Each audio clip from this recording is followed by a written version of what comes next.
Hello, നമസ്കാരം. എന്തുണ്ട് വിശേഷം? എല്ലാവർക്കും സുഖമാണോ? സുഖമാണോ എന്ന് ചോദിച്ചാൽ തീരെ സുഖമല്ല ചേച്ചി എന്നായിരിക്കും പറയുന്നത് അല്ലേ? സാരല്ല, സുഖമാവും കേട്ടോ. എല്ലാവർക്കും സന്തോഷം സമാധാനമൊക്കെ തിരിച്ചു വരും. എത്രയും പെട്ടെന്ന് സന്തോഷം സമാധാനവും തിരിച്ചു വരാനുള്ള പ്രാർത്ഥനകൾ എല്ലാവർക്കും വേണ്ടി ഞാനും കൂടി ചെയ്യുന്നുണ്ട് കേട്ടോ. ഓക്കെ, ഞാനിന്ന് വന്നിട്ടുള്ളതേ ലവ് ഓറക്കിൾ നോക്കാൻ വേണ്ടിയിട്ടാണ്. ലവ് ഓറക്കിൾ നമ്മൾ നോക്കിയിട്ട് ഒത്തിരി നാളായില്ലേ. അപ്പോൾ ലവ് ഓറക്കിൾ എന്ന് പറഞ്ഞാൽ എന്താണെന്ന് ചോദിച്ചാൽ നമ്മുടെ റിലേഷൻഷിപ്പിൽ ഉണ്ടായിട്ടുള്ള കുറേ മുറിവുകളില്ലേ, അത് ഹീൽ ചെയ്യാൻ വേണ്ടിയിട്ട് നമുക്ക് തരുന്ന ഗൈഡൻസ് ആണ്. യൂണിവേഴ്സൽ ഗൈഡൻസ് ആണ് ലവ് ഓറക്കിൾസ് എന്ന് പറയുന്നത്. അപ്പോൾ അതിൽ നമുക്ക് എന്താണ് പറയുന്നതെന്ന് നോക്കാം. നമ്മുടെ റിലേഷൻഷിപ്പിൽ ഹീൽ ചെയ്യേണ്ട ആവശ്യമുണ്ട്. കാരണം ഹീൽ ചെയ്യാതിരുന്നാൽ നമ്മൾ വീണ്ടും ഇതേ പ്രശ്നങ്ങൾ ആവർത്തിച്ചുകൊണ്ടിരിക്കും. നമ്മുടെ കർമ്മ അവസാനിക്കാതെ അല്ലെങ്കിൽ ഈ വേദന ഹീൽ ചെയ്യാതിരുന്നാൽ വീണ്ടും നമ്മൾ ഇതേ ലൂപ്പിൽ കിടന്ന് ഇങ്ങനെ ചുറ്റിക്കൊണ്ടേയിരിക്കും. ഓക്കെ, അപ്പോൾ എന്താണ് ലവ് ഓറക്കിൾസ് പറയുന്നത് നമുക്ക് നോക്കാം. Okay, love all around. First one, love all around, emotional intimacy, trust, open to miracles, love, challenges in love, karmic debt, self discovery, heal your heart, communication is key, and love is a mirror. അയ്യോ, ഇവിടുത്തെ പ്രധാന പ്രശ്നം lack of ഇൻറ്റിമസിയാണ്. Lack of intimacy. Okay, bottom of the deck വന്നത് lack of ഇൻറ്റിമസിയാണ്. Rekindle the spark എന്നാണ്. Okay, എന്താണെന്നറിയാമോ, നിങ്ങളുടെ പാർട്ട്ണർ അല്ലെങ്കിൽ നിങ്ങളുടെ പേഴ്സൺ നിങ്ങളിൽ നിന്ന് അകന്നു പോകാനുള്ള പ്രധാന കാരണം എന്ന് പറയുന്നത് നിങ്ങൾക്കിടയിലുള്ള ഇൻറ്റിമസി നഷ്ടപ്പെട്ടു പോയത് കൊണ്ടാണെന്നാണ് പറയുന്നത്. ഇൻറ്റിമസി നഷ്ടപ്പെട്ടു പോകാൻ പലവിധ കാരണങ്ങളുണ്ടാകും. കാരണം ഒന്നാമത്തെ കാരണം എന്ന് പറഞ്ഞാൽ നിങ്ങൾ സ്നേഹം കൂടിയപ്പോൾ അല്ലെങ്കിൽ നിങ്ങൾ ഭയങ്കരമായി സ്നേഹിച്ചപ്പോൾ നിങ്ങൾക്ക് അവിടെ പൊസസീവ്നെസ് ഉണ്ടായി കാണും.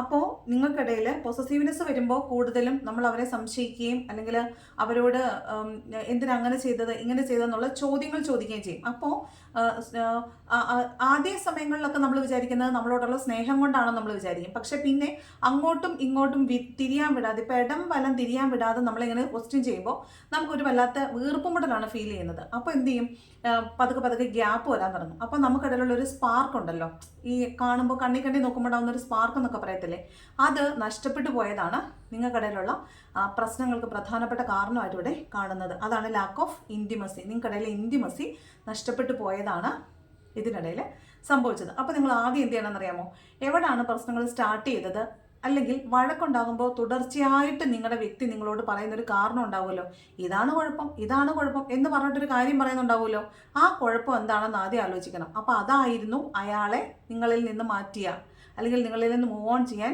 പ്രേരിപ്പിച്ച ആദ്യത്തെ കുഴപ്പം. ഈ കുഴപ്പം ഒരു കുഴപ്പം തന്നെയായിരുന്നു, പക്ഷേ ആ കുഴപ്പം നിങ്ങൾ മൈൻഡ് ചെയ്തില്ല. അപ്പോൾ മറ്റ് പല കാരണങ്ങളും ഈ ഭാഗത്തേക്ക് വന്നു. ഈ കുഴപ്പത്തിൻ്റെ കൂടെ കുറേ കാരണങ്ങളും കൂടെ വന്നു.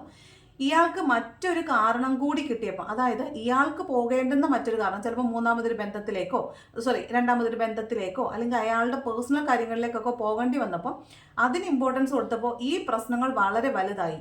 ഇത് പറഞ്ഞ് നിങ്ങളെ വളരെ മാനസികമായി ബുദ്ധിമുട്ടിക്കാൻ തുടങ്ങി. അങ്ങനെ ആയിരിക്കണം നിങ്ങളുടെ റിലേഷൻഷിപ്പ് എൻ്റെ പോയത്. നിങ്ങൾ ആലോചിച്ചാൽ നിങ്ങൾക്ക് മനസ്സിലാവും. വഴക്കുണ്ടായ സമയത്തൊക്കെ നിങ്ങളുടെ പേഴ്സൺ നിങ്ങളോട് ഇതാ കുഴപ്പം എന്ന് നിങ്ങളോട് പറഞ്ഞിട്ടുണ്ടാവും. ആ ഇതാ കുഴപ്പത്തിൻ്റെ കാരണം എന്താണെന്ന് ആദ്യം കണ്ടുപിടിക്കണം. ഇപ്പോൾ നിങ്ങൾക്ക് കിട്ടുന്ന ഗൈഡൻസ് ഇതൊക്കെയാണ്. ഒന്ന്, ലവ് ഓൾ അറൗണ്ട് എന്ന് വെച്ചാൽ നിങ്ങളുടെ ചുറ്റും നിങ്ങൾ ഒരാളിൽ മാത്രം കേന്ദ്രീകരിച്ച് നിന്നിട്ട് വളരെ പോസിറ്റീവായിട്ട് നിന്നിട്ട് അയാളെ മാത്രം സ്നേഹിച്ചപ്പോൾ നിങ്ങൾക്ക് ചുറ്റുമുള്ള മറ്റു പലരെയും സ്നേഹിക്കാൻ മറന്നുപോയില്ലേ? നിങ്ങൾ നേരത്തെ സ്നേഹിച്ചുകൊണ്ടിരുന്ന മറ്റു പലരും നിങ്ങൾക്ക് ചുറ്റും ഉണ്ടായിരുന്നില്ലേ? ഇപ്പോഴും ഇല്ലേ? നിങ്ങളുടെ സ്നേഹം അർഹിക്കുന്ന കുറേ പേര്, അവരെ നിങ്ങൾ സ്നേഹിക്കാതെ വിട്ടിട്ടില്ലേ ഈ പറഞ്ഞ വ്യക്തിയുടെ പുറകെ പോയ സമയത്ത്? അപ്പോൾ നിങ്ങൾ എന്ത് ചെയ്യണം, നിങ്ങൾക്ക് ചുറ്റുമുള്ള സ്നേഹം എല്ലാ വിധത്തിലും, പ്രേമം മാത്രമല്ല അല്ലാതെ വിവിധമായ രൂപത്തിൽ സ്നേഹം നിങ്ങൾക്ക് ചുറ്റുമുണ്ട്. ആ സ്നേഹത്തിനെ നിങ്ങൾ തിരിച്ചറിയുക. ആ സ്നേഹം ഇങ്ങോട്ട് കിട്ടുന്നതിൻ്റെ ഇരട്ടി നിങ്ങൾ അങ്ങോട്ട് തിരിച്ചു കൊടുക്കുക. അൺകണ്ടീഷണലായിട്ട് സ്നേഹിക്കുക. അപ്പോൾ നിങ്ങൾക്കുള്ള സ്നേഹവും തിരിച്ചു കിട്ടും. ഓക്കെ, രണ്ടാമത്തത് ഇമോഷണൽ ഇൻറ്റിമസിയാണ്. അതായത് നമ്മൾ ഒരാളെ സ്നേഹിക്കുമ്പോൾ ഇമോഷണൽ ഇൻറ്റിമസിയാണ് ആദ്യം ഡെവലപ്പ് ചെയ്യേണ്ടത്. പക്ഷെ ഒറ്റ പ്രശ്നമുള്ളൂ, ഇമോഷണൽ ഇൻറ്റിമസിക്ക് നിങ്ങൾ ഒരിക്കലും അഡിക്റ്റ് ആവരുത്. ഇമോഷണലി നമ്മൾ ഒരാളുമായിട്ട് കണക്റ്റ് ആകുമ്പോഴാണ് അവരുടെ പാർട്ട്, അവരുടെ സെപ്പറേറ്റ് ആയി പോകുന്ന സമയം ഒട്ടും നമുക്ക് സഹിക്കാൻ പറ്റാതെ വരുന്നത്. അപ്പോൾ ഇമോഷണൽ ഇൻറ്റിമസി ഉണ്ടായിരിക്കണം. റിലേഷൻഷിപ്പുകളിൽ എപ്പോഴും ഇമോഷണൽ ഇൻറ്റിമസി ഉണ്ടായിരിക്കണം. ഇമോഷൻ ഇല്ലാതെ ഒരാളുമായിട്ട് റിലേഷൻഷിപ്പിൽ ഏർപ്പെട്ടാൽ നമ്മൾ സന്തോഷമില്ലാതെ ചിരിക്കുന്ന മുഖം ആലോചിച്ച് നോക്കി. നമ്മൾ വെറുതെ ഒരാളെ കണ്ട് ചിരിക്കാൻ വേണ്ടി ചിരിക്കുമ്പോൾ നമ്മുടെ മുഖത്തുണ്ടാകുന്ന ചുളിവുകളും ഇതൊക്കെ ഉണ്ടല്ലോ, അതുപോലെ ആയിരിക്കില്ല നമ്മൾ ഹാർട്ട്ഫുൾ ആയിട്ട് ചിരിക്കുമ്പോൾ. നമ്മൾ ഹാർട്ട്ഫുൾ ആയിട്ട് ചിരിക്കുമ്പോൾ നമ്മുടെ മുഖത്ത് ആ ചിരി വന്നാൽ മാഞ്ഞു പോകാൻ കുറച്ച് സമയം എടുക്കും. അതേസമയം ആരെങ്കിലും കാണിക്കാൻ വേണ്ടി വെറുതെ ചിരിക്കുമ്പോൾ പെട്ടെന്ന് ചിരിക്കും, ആ ചിരി പെട്ടെന്ന് മാഞ്ഞു പോകും. മനസ്സിലായോ? അവിടെ ഇമോഷൻ ഇല്ല. അപ്പോൾ ഇമോഷണൽ ഇൻറ്റിമസിയോട് കൂടി എല്ലാവരെയും സ്നേഹിക്കുക. അത് അഡിക്റ്റ് ആകാതിരിക്കാൻ പ്രത്യേകം ശ്രദ്ധിക്കുക. ഇമോഷണൽ അഡിക്ഷൻ ഒരിക്കലും ഒരാളോട് വരാൻ പാടില്ല. വന്നാൽ നിങ്ങൾ പെട്ടു. അവിടെ നിങ്ങൾ അവരുടെ അടിമയായി പോകും. എന്തൊക്കെ അവർ ചെയ്തെന്ന് പറഞ്ഞാലും നിങ്ങൾ ക്ഷമിക്കും, സഹിക്കും. അവിടെ നിന്ന് നിങ്ങൾക്ക് തിരിഞ്ഞു വരാൻ പറ്റത്തില്ല. നിങ്ങൾ അവിടെ അഡിക്റ്റ് ആയി പോയിട്ടുണ്ടെങ്കിൽ നിങ്ങൾ അവിടെ ആ സ്നേഹം നിങ്ങളെ കൊല്ലുക തന്നെ ചെയ്യും. ഓക്കെ. മൂന്നാമത് ട്രസ്റ്റ്. അതായത് റിലേഷൻഷിപ്പിൽ പൊസസീവ്നെസ് നല്ലതാണ്, പക്ഷേ ട്രസ്റ്റ് ഇഷ്യൂസ് അത് ഇതിൻ്റെ ബേസ് ചെയ്തുണ്ടാവാനായിട്ട് പാടില്ല. ട്രസ്റ്റ് ഇഷ്യൂ ഉണ്ടെങ്കിൽ നമുക്ക് പൊസസീവ്നെസ് ആണോ ട്രസ്റ്റ് ഇഷ്യൂ ആണോ ഉള്ളതെന്ന് മനസ്സിലാകാതെ വരും. ട്രസ്റ്റ് ഇഷ്യൂ പിന്നീട് ഒരു വഴക്കാകുമ്പോഴാണ് നമുക്ക് മനസ്സിലാവുന്നത് അത് പൊസസീവ്നെസ് അല്ല, ട്രസ്റ്റ് ഇഷ്യൂ ആണ്, ശരിക്കും നിങ്ങൾക്ക് സംശയമുണ്ടെന്ന് മനസ്സിലാവുന്നത്. അപ്പോൾ ആദ്യം വേണ്ടത് പരസ്പര സ്നേഹവും പരസ്പര വിശ്വാസവുമാണ്. അതാണ് പറയുന്നത് trust that the universe will bring you together with someone who shares your values and vision. നിങ്ങളുടെ വാല്യൂസും വിഷൻസും, നിങ്ങളുടെ കാഴ്ചപ്പാടുകൾ, നിങ്ങളുടെ മൂല്യവും മനസ്സിലാക്കുന്ന ഒരാളെ നിങ്ങൾക്ക് വേണ്ടിയിട്ട് യൂണിവേഴ്സ് കൊണ്ടുതരും. Then open to miracles love. Be open to miracles in love. നിങ്ങൾ ഇപ്പോൾ സ്നേഹിക്കുന്ന ഒരു സ്നേഹം, ഞാൻ എത്ര ആത്മാർത്ഥമായിട്ടാണ് സ്നേഹിച്ചത്, ഞാൻ കണ്ണീരൊഴുക്കി പ്രാർത്ഥിച്ചു, ഞാൻ നിനക്ക് വേണ്ടി അല്ലെങ്കിൽ അയാൾക്ക് വേണ്ടി ഒരുപാട് കണ്ണീരൊഴുക്കി എന്ന് പറയുന്നത് നിങ്ങളുടെ ഭാഗത്തുനിന്ന് ചിന്തിക്കുമ്പോൾ അത് ആത്മാർത്ഥതയാണെന്നാണ് വിചാരിക്കുന്നത്. പക്ഷെ ആ ആത്മാർത്ഥത മറ്റേ ആൾക്ക്, ഓപ്പോസിറ്റ് നിന്ന ആൾക്ക് ഭയങ്കരമായ ട്രോമാറ്റിക് ആയിരുന്നു. അതുകൊണ്ടാണല്ലോ അവർ വിട്ടിട്ട് പോയത്. ഈ ആത്മാർത്ഥത മനസ്സിലാവാഞ്ഞിട്ടാണല്ലോ അവർ പോയത്. അപ്പോൾ നിങ്ങൾ മനസ്സിലാക്കേണ്ടത് എന്താണ്? നിങ്ങൾ ചെയ്ത ആ സ്നേഹം, അത്ര സ്നേഹം അവർ അർഹിച്ചില്ലായിരുന്നു. അതുകൊണ്ട് ഇനി കുറച്ച് സ്നേഹിച്ചിരുന്നാൽ മതി. അതുപോലെ നിങ്ങൾ you should open your heart to have some miracles. ഇനി ഇതിൽ കുറേ മിറാക്കിൾസ്, ഒരു അത്ഭുതങ്ങൾ സംഭവിക്കാൻ വേണ്ടിയിട്ട് കാത്തിരിക്കുക എന്നാണ് പറയുന്നത്.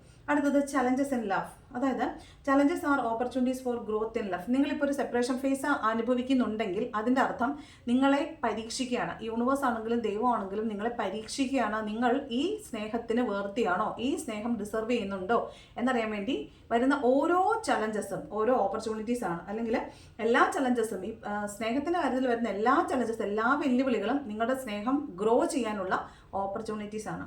Next one, karmic ഡെപ്റ്റ്.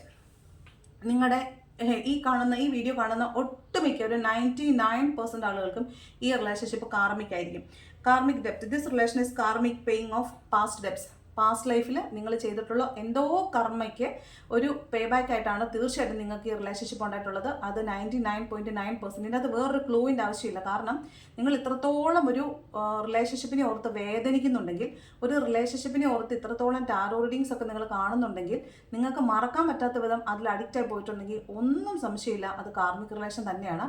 നിങ്ങൾ പാസ്റ്റ് ലൈഫിൽ ചെയ്തിട്ടുള്ള ഏതോ കർമ്മയുടെ ഒരു പേയിങ് ഓഫ് ആണ്. അത് നിങ്ങൾ റിട്ടേൺ, ആ കർമ്മ നിങ്ങൾ അനുഭവിച്ച് തീർക്കുന്ന ഒരു സമയമാണിത്. അതുകൊണ്ട് ഇത് കർമ്മ ഡെപ്റ്റ് തന്നെയാണ്. നിങ്ങളുടെ എല്ലാവരുടെയും മിക്കവാറും ഒരു 99.9% ആളുകളുടെ റിലേഷൻഷിപ്പ് കാർമിക് ഡെപ്റ്റ് തീർന്ന് പോകുന്നൊരു സാഹചര്യമാണ് ഇപ്പോൾ ഉള്ളത്. അടുത്ത സെൽഫ് ഡിസ്കവറി. ഉറപ്പായിട്ടും നിങ്ങളെല്ലാവരും ഈ റിലേഷൻഷിപ്പ് സ്റ്റക്ക് ആവുന്ന സമയത്തുണ്ടായിരുന്ന ആളായിരിക്കില്ല ഇപ്പോൾ ഉള്ളത്. നിങ്ങൾ ഒത്തിരി നിങ്ങളെ ആത്മപരിശോധന നടത്തിയിട്ടുണ്ടാവും. എവിടെയാണ് പാകപ്പഴ പറ്റിയത്, എവിടെയാണ് തെറ്റ് പറ്റിയതെന്ന് നിങ്ങൾ തന്നെ ആലോചിച്ചിട്ടുണ്ടാവും, അന്വേഷിച്ചിട്ടുണ്ടാവും. അവസാനം നിങ്ങൾ അതിൻ്റെ ഉത്തരം കണ്ടുപിടിച്ചിട്ടുണ്ടാവും.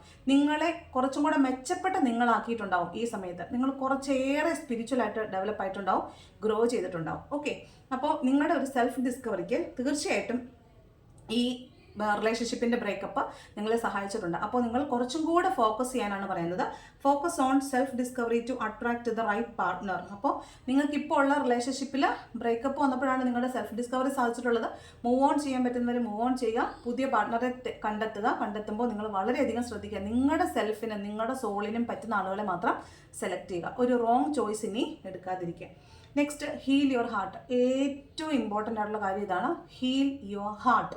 നമ്മൾ ബന്ധങ്ങൾ കൊണ്ട് അല്ലെങ്കിൽ സ്നേഹം കൊടുത്ത് വേദന വാങ്ങിക്കുന്നവരാണ് നമ്മൾ. അപ്പോൾ ഹാർട്ടാണ് ഏറ്റവും കൂടുതൽ ബ്രോക്കൺ ആവുന്നത്, ഹാർട്ടാണ് അല്ലേ.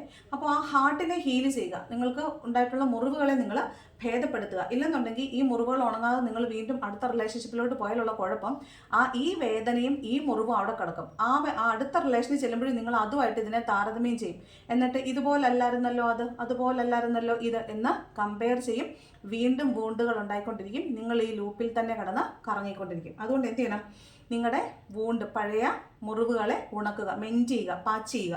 അതുപോലെ ഡു ഹാർട്ട് ചക്ര മെഡിറ്റേഷൻ. നന്നായിട്ട് മെഡിറ്റേറ്റ് ചെയ്യണം. നിങ്ങളുടെ ഹാർട്ട് ചക്ര ഓപ്പൺ ചെയ്യണം. നിങ്ങളുടെ ഹാർട്ട് ചക്ര ബ്ലോക്ക് ആവുന്നത് സങ്കടം വന്നിട്ട് കരയാതിരിക്കുമ്പോൾ നിങ്ങളുടെ ഹാർട്ട് ചക്ര ഓപ്പൺ ആവത്തില്ല, അത് ബ്ലോക്ക് ആയിപ്പോവും. അപ്പോൾ നിങ്ങൾക്ക് ഉള്ള വേദനകളെല്ലാം പറഞ്ഞ് കരയുക, പ്രാർത്ഥിക്കരുത്. ആ സമയത്ത് പറഞ്ഞ് കരഞ്ഞ് നിങ്ങൾ പ്യുവർ സോൾ ആവുന്നത് നിങ്ങൾക്ക് മനസ്സിലാവും. നിങ്ങൾ വെയ്റ്റ്ലെസ് ആവുന്നത് നിങ്ങൾക്ക് മനസ്സിലാവും. അപ്പോഴാണ് നിങ്ങളുടെ ഹാർട്ട് ചക്ര കൂടുതൽ ഓപ്പൺ ആവുന്നത്.